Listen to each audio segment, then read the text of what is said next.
Breathe. That's the last time I'm going to breathe for 60 One more.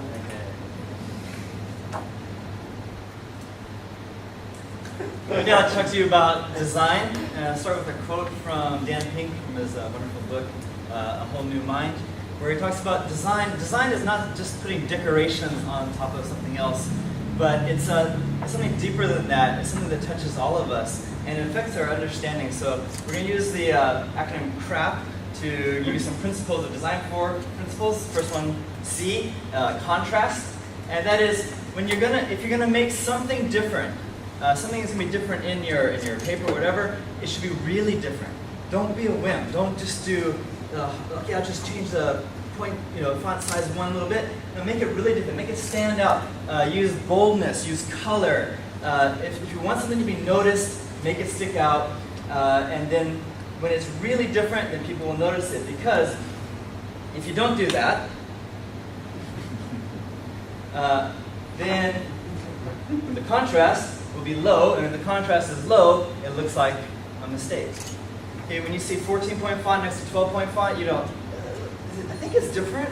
You're troubled. You know something's not quite right here, but you can't put your finger on it.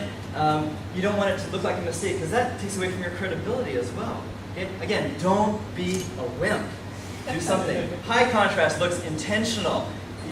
No one's going to think, oh, you accidentally made it look like that. It also makes it cool. So again, especially in this generation, they're very sophisticated with the visual. And if you look like you don't know what you're doing, then it takes away from the actual message, the content of what you're saying. Okay, so again, contrast. If you're going to make it different, make it really different. Don't be a wimp, and don't lose credibility with your audience. In this case, students. Students teach your students not to lose their credibility with their audience. And also contrast adds to interest and organization and understanding, which is really crucial to what we do. C, R. R is repetition. The next one. If you have there should be some kind of element, something in your design that should be repeated throughout whatever it is you're doing. So if you have web pages, each web page should have something that signals this is the same body of work. It can be a little bit different, but you should have a theme. Something should tie it together and say this is one thing. Again, it doesn't have to be where each element looks exactly the same. Like these, they don't look exactly the same, but you can tell they belong together. And so your different pages or your different pieces of a body of work should have a theme. These are my class notes for Paul Nation's class last week. And for each different topic that he covered, then I used a heading. And the heading is repeated. It's the same font, same boldness. It makes it really easy for me to find. Where's the next one?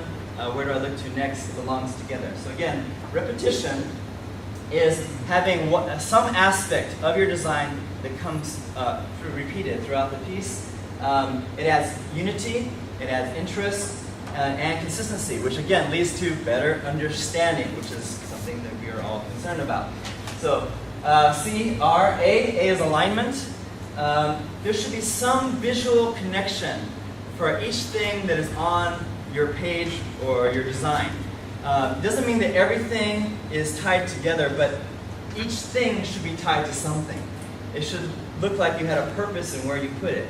So you can line things up. Now it doesn't mean it has to always be like on the left, in the middle. It can be left, top, middle, right. It could be 2 items are lined together, and 2 other items over here are lined together. They don't have to all be in the same alignment, but there should be some visual connection. Your eyes should know, where should I go? What should I be looking at? For example, in a handout, I suggest experimenting with a right justification sometimes, because when you do centered, it's a little bit boring. And if you're writing a wedding invitation, yeah, do centered, because it should be formal. It should be a little bit boring in that sense.